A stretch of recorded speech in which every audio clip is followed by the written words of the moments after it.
Here's a new and refreshing offer for our esteemed audience across the globe. The new AIT Cloud TV is an streaming service that offers you attractive opportunities to view our rich, exciting, and entertaining programs anytime, anywhere. AIT Cloud TV is available on the web on www.ait.app, Apple TV, Amazon Fire TV, Roku, and Android TV. You can also download the mobile app from the Google Play Store or the Apple App Store. Simply connect to the internet, download the app, register, and watch live or catch up on unlimited hours of exciting shows. AIT Cloud TV. TV on the go.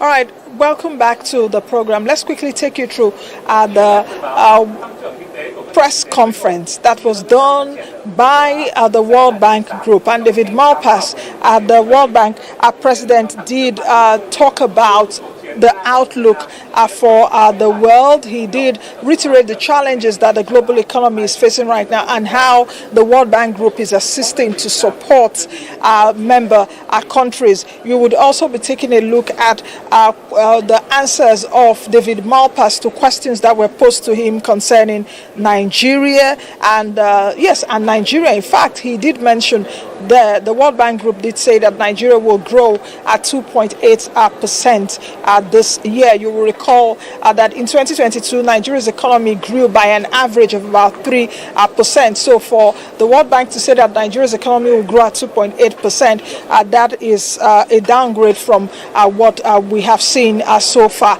Even at 2.8%, that the World Bank Group has predicted, that means that Nigeria's economy is still growing less than Nigeria's population growth rate. And don't forget that the national census is coming up in a few days' time, and that is also expected to let us know how many people we are in Nigeria. But let me just quickly take you through the World Bank press conference. The World Bank press conference, as David Malpass was there.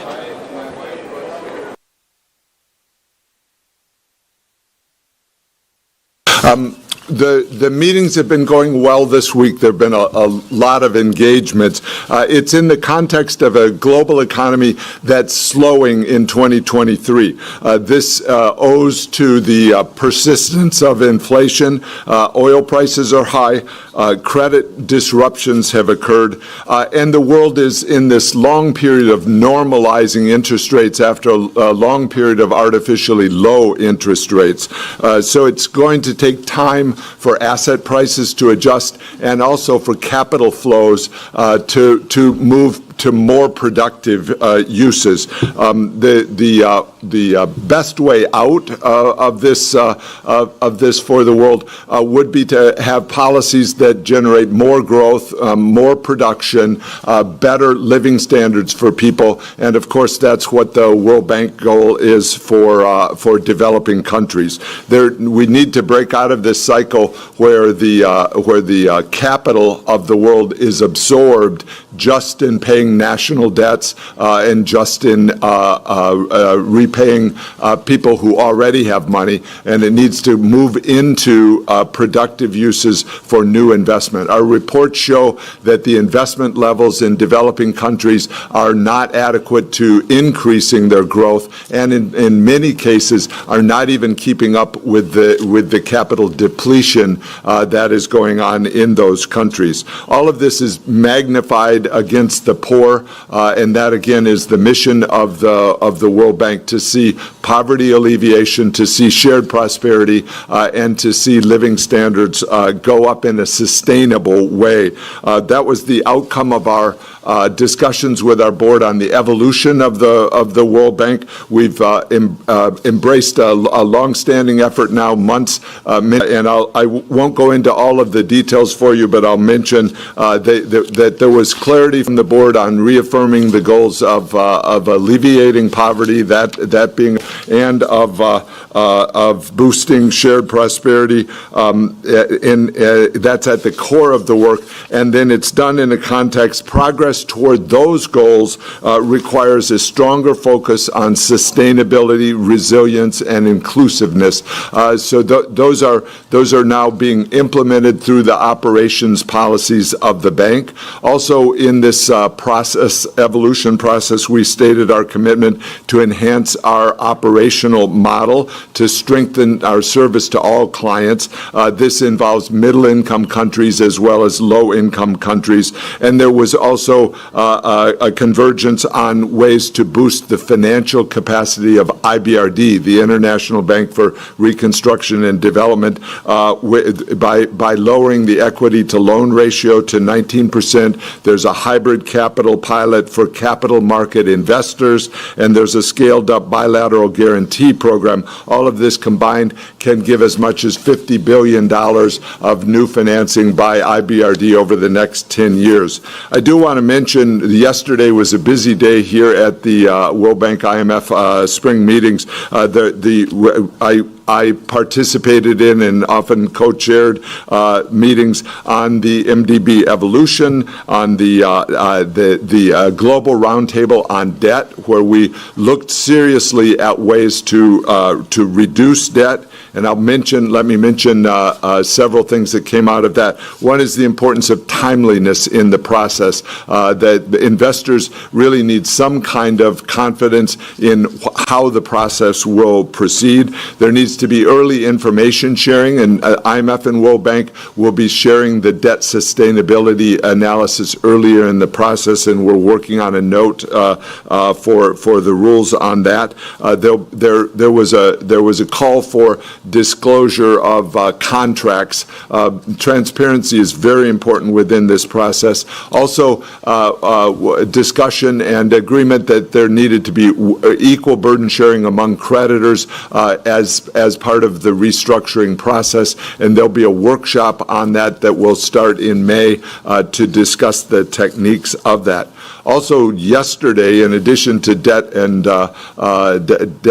MDBs, there was the Ukraine discussions as the war there continues. There was the G20 meetings that went into the evening last night, G7 meetings, and also very importantly the Development Committee of the World Bank. That's our governors, and there was strong endorsement of World Bank leadership and of the evolution process that's underway for the World Bank. So as we think big picture about what's going on, it's this slower world growth where the problems are magnified into developing countries. The World Bank is working on all of these problems, but the reality of the world is there's not enough resources and the problems are actually growing. And so as we think about the World Bank into the future, working harder, more efficiently, better and stronger on the impactful projects around the world is all part of the goal of management. Thank you.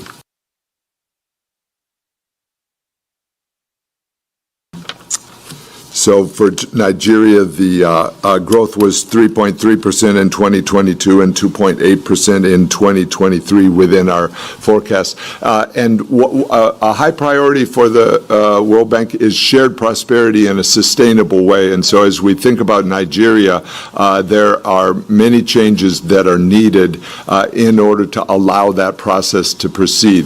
While Nigeria has GDP, gross domestic production, a big chunk of that is oil, and it means that a lot of people in Nigeria are facing poverty, and there needs to be a direct focus on that. They also face insecurity across the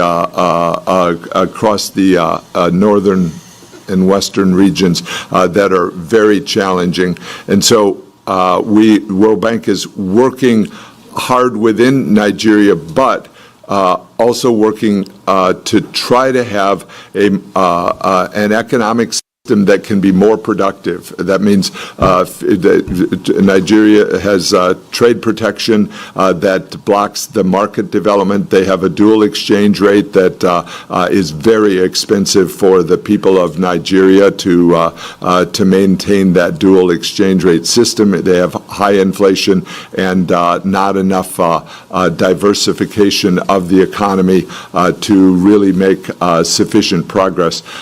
So as your opening question was, what are some of the successes, achievements? The World Bank went through multiple crises, as did countries. The COVID crisis was a shock. It was hard on World Bank staff, but more importantly, it was very hard on clients. And so in order to provide assistance through that period, and we achieved a $150 billion surge. This is way above normal levels and size levels of the World Bank. And then as the latest crisis struck in terms of Russia's invasion of Ukraine and the resulting effects on fertilizer, food shortages, and energy shortages around the world, we put a second surge of financing. So people at the World Bank were working 24/7 in order to have loan operations and grant operations and new investment operations running for people around the world. So I think it was a success, and I'm proud of the results within the World Bank. But I wanted to give you the context for Nigeria and for other countries where into the future, and that I think is going to take substantial change in the world. So that gets to the asking about. I guess my hope would be that we can break through on this debt roundtable and the debt overhang that's weighing on countries, and also break through on the structural blockages in so many of the big developing countries where they rather than converging, rather than having their growth go up faster than the advanced economies, which would be the goal. As China showed over the decades, a developing country can grow at a 10% rate and catch up with advanced economies in a period of years and decades. India is showing that now with 6%, roughly 6% growth, but with the aspiration of 8% per year growth based on policies that will generate faster growth, more electricity access, clean water access, more investment in agriculture, the things that are needed by the countries. So I hope into the future the world can really work on those techniques in order to create faster growth and a better living standards for people in developing countries. Thanks. The debt process has been one of being more inclusive, of bringing in the debtor countries and also the creditor countries. Over the decades, the process had not brought in the important players, the private sector, and so I was very happy at the roundtable yesterday that we had the private sector, we had China and other non-Paris Club creditors present, and also several debtor countries. So this is a new kind of a forum where people that owe and are owed the money are actually talking with one another, with the IMF and World Bank there to try to help get to an end point. China had been asking questions over the years of shouldn't there be debt reduction by the MDBs. That actually doesn't make sense because the MDBs are providing, and the World Bank in particular, highly concessional resources into countries, and so that means there's already an implicit debt reduction going on as the World Bank comes into a situation. The World Bank is providing grants and very long-term, very low interest rate loans for countries. So from a net present value standpoint, that is debt reduction going on an ongoing basis. I think China was more receptive to understanding that. That can be further discussed. But my sense from the current context is we're moving on to new steps. So in that way, that was progress on equal burden sharing. The workshop will be with the IMF and the World Bank, working with the various participants to understand the net present value terms. That means the time value of money. So as I mentioned, you can lower interest rates, or you can lengthen the maturity, or you can reduce the principal value of the debt. So how can you make those comparable with a standard discount rate on the net present value? So these are key technical concepts of how to get to a restructuring. Those will be discussed, and I also expect discussion of arrears, of penalty interest, and of surcharges, all of which become important as the debt restructuring process is dragged out. If the timeline can be accelerated, some of the technical issues can be less burdensome. With regard to the banking sector, I would only observe, I'll observe several things. One is that there's been a major shift in the interest rates from a long period of zero to more normal interest rates, and some entities have a maturity mismatch within that. So that means a period of workout to decide what to do with the maturity mismatch. So that hit some. There was a liquidity crisis for some U.S. banks as the depositors withdrew their money from Silicon Valley Bank. If we look worldwide, there will be some other cases of maturity mismatch, but the more pressing challenge, and it came up in meetings yesterday, is the effect on credit, the provision of credit. In both the advanced economies and in developing countries, we're seeing the availability of credit go down as banking systems examine their balance sheets. And so I think it will be very important for the world to think in terms of how do you have short-term financing going into companies? Short-term financing is the lifeblood of growth. For a company that's trying to add customers, they need to finance the accounts receivable and the inventory that's needed, and the trade finance that's needed in the case that there's imports. And so this is called working capital. IFC can provide it to private sector companies, but the needs are gigantic for the world. And so as the banking systems come under strain, there needs to be redoubled efforts to have capital flow to working capital. That's one reason I've advocated for the central banks, the major central banks, to hold less duration on their balance sheets. By the major central banks borrow from the banking systems of their countries and of the world. So the Federal Reserve borrows from U.S. banks and from European banks and Japanese banks, and then puts it into long-term bonds. And some of that capital has to be liberated and allowed to flow into working capital so that there can be relief within the customers of banks. And so that's actually an urgent problem. There needs to be more credit provision from the banking sector, and there was ample discussion yesterday of the reduction in credit going out from banks in the advanced economies and around the world. I was in West Africa two weeks ago, and the regional markets have been slowing down and shutting down there. That comes on the back of the international markets also closing down. So as we think about the impact on developing countries, this is a severe shock in terms of their financing, and I really think it needs urgent address by the advanced economies of what's going to be done in order to allow working capital financing to start flowing again. Thanks.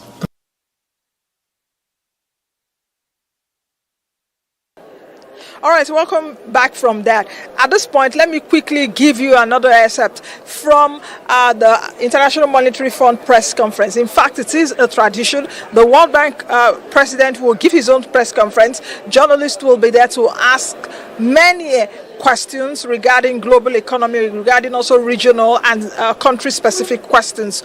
This clip that you will get to see will be about the International Monetary Fund, the press conference that was conducted where the MD, the Managing Director of the International Monetary Fund, Kristalina Georgieva, did launch the global policy agenda. And the summary of what Kristalina Georgieva did tell us was that the IMF is trying to safeguard economic stability, support vulnerable countries, as well as sustain future prosperity.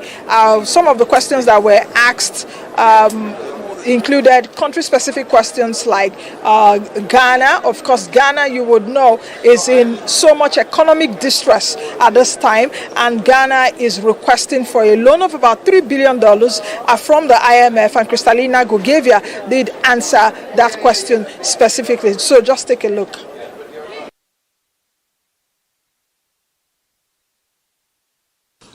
I would like to start by thanking you for the hugely important work you do, often in very difficult circumstances.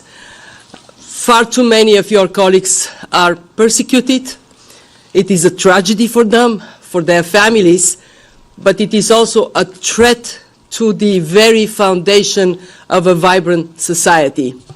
Here at the IMF, you're always welcome, even when you bring your sharpest pens. And you're most welcome at the spring meetings. They're taking place at the time of complex challenges. The world economy has proven remarkably resilient to the multiple shocks of the last 3 years, but it is yet to overcome the combination of weak growth and sticky inflation. As you have seen in our latest World Economic Outlook, we project global growth to slow down to 2.8% in 2023 and remain weak at around 3% over the next 5 years. This is the weakest medium-term forecast in decades. Underlying inflation remains stubbornly high. Geopolitical factors affect also the economy, and economic fragmentation has implications for trade and capital flows, and downside risks have increased. Fighting inflation and safeguarding financial stability have become more complex with the recent banking sector pressures. And I want to stress that an issue that we all have to be very mindful of is that low-income countries are particularly vulnerable given high level of debts. And their per capita income growth lacks those better off. That means it is harder and harder for them to catch up. So in this environment, we have our global policy agenda. It changed again? It changed again. Oh, well, you know it. We have our global policy agenda, and we concentrate on the path to restore both short-term and medium-term prospects for sustainable and inclusive growth. Let me highlight 3 priorities. First, restoring price stability and safeguarding financial stability as prerequisites for return to robust growth. So long as financial pressures remain limited, we expect central banks to stay the course in the fight against inflation, holding a tight stance to prevent a de-anchoring of inflation expectations. Further efforts to reduce budget deficits, critical to support the fight against inflation and reduce debt, but this is not an easy task. We still have to care about the most vulnerable segments of our societies. And central banks should address financial stability risks where they emerge, working closely with regulators and supervisors. Key is to monitor risks that may be hiding in the shadows in banks and non-bank financial institutions or in sectors such as commercial real estate. At this moment, in time for the world economy, vigilance is absolutely paramount. Second, rebuilding the foundation to sustain future prosperity by acting now to advance structural transformations and counter fragmentation. Think of steps to accelerate the digital revolution, improve the business environment, boost human capital and inclusion. And think of the green energy transformation. We estimate $1 trillion a year needed just for renewable energy, an investment that can translate into growth and jobs. We also need to step up international cooperation to reduce the harm from fragmentation. You're well familiar with our analysis. It shows that the long-term costs of trade fragmentation alone could be as high as 7% of global GDP. If we add technological decoupling, some countries could lose up to 12% of GDP. Fragmentation of capital flows, including foreign direct investments, would be another hit to global growth. Third, solidarity with the most vulnerable countries. I take pride that here at the IMF, since the start of the pandemic, we have provided nearly $300 billion in new financing for 96 countries. This is more than half of our membership. Just in the 6 months since our annual meetings in October, our board has approved 23 new borrowing arrangements.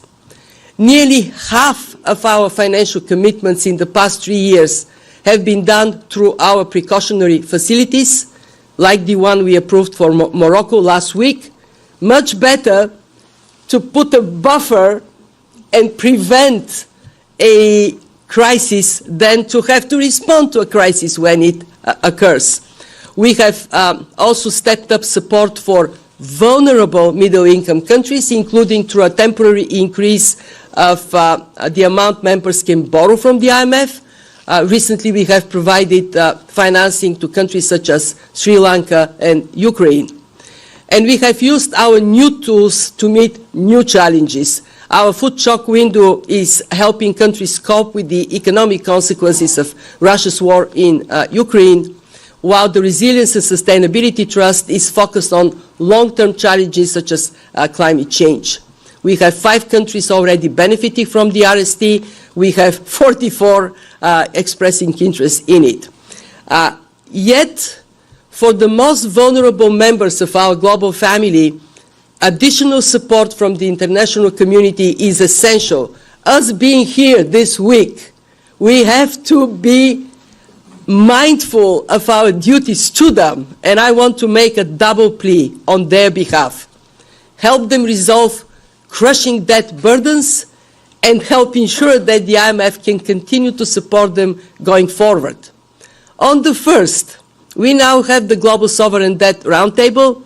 It is making tangible progress, co-chaired by the World Bank, IMF, and India as G20 chair.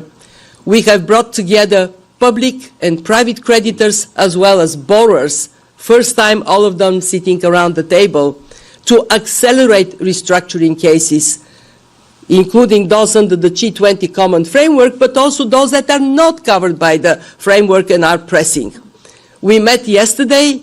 I was very encouraged by the positive outcomes. First, we agreed to improve information sharing on macroeconomic projections and debt sustainability assessments at an early stage of the debt restructuring process. Second, we reached a common understanding on the role that MDBs can play, notably through the provision of positive net flows of concessional finance. Third, we now have a clear work stream, including a workshop in the next weeks on how to assess and enforce compatibility of treatment. Main purpose, accelerate restructuring. And you know, I always say, proof of the pudding is in the eating. So let's see how well we do Zambia, Ghana, Ethiopia, Sri Lanka. On the second part of our plea, Key players met yesterday to discuss urgent funding gaps in our poverty reduction and growth trust. Our concessional financing has increased more than fourfold since the onset of COVID. Coming into these meetings, we have been calling for $4.7 billion in additional loan resources and $1.6 billion in additional subsidy resources to maintain interest-free support. And I'm very encouraged that some of our economically stronger members are already stepping up. Just in the past few days, 5 countries, Ireland, Japan, Portugal, Saudi Arabia, and the UK, have all come forward with substantial new pledges or contributions. And we call on all members to work this year to successfully complete the review of quotas, the building blocks of the IMF's financial structures, so we can continue to strongly fulfill our mission. We have a lot more to do this week. We have a lot more to do after the week is over. I just want to finish by saying we have overcome enormous challenges these last years. We can and we must do it again. Thank you very much. Let me say that we have been in constant contact with the authorities in Ghana. We have worked very hard and very swiftly to have the program for Ghana, $3 billion support program for Ghana in place. We have been urging Ghana's creditors to act swiftly. My appreciation for also the proactive role of the Minister of Finance of Ghana in reaching out to creditors. We are expecting that next week there will be discussions among creditors, and I can tell you that I use every opportunity myself to urge them to act swiftly. Let's remember that Ghana, for a long time, has done really well to tap markets to finance its growth path. It has been like all innocent bystanders hit by COVID, hit by the war in Ukraine, and it has complicated domestically the ability to finance the budget. So a country that has long track record of sound macroeconomic management ought to be supported to return to markets. So our program is a bridge for Ghana, and to tell you the truth, I'm actually quite optimistic. I think Ghana is going to move. The creditors are going to move, and we are going to move swiftly. So I guess the short answer to you is stay tuned and stay positive.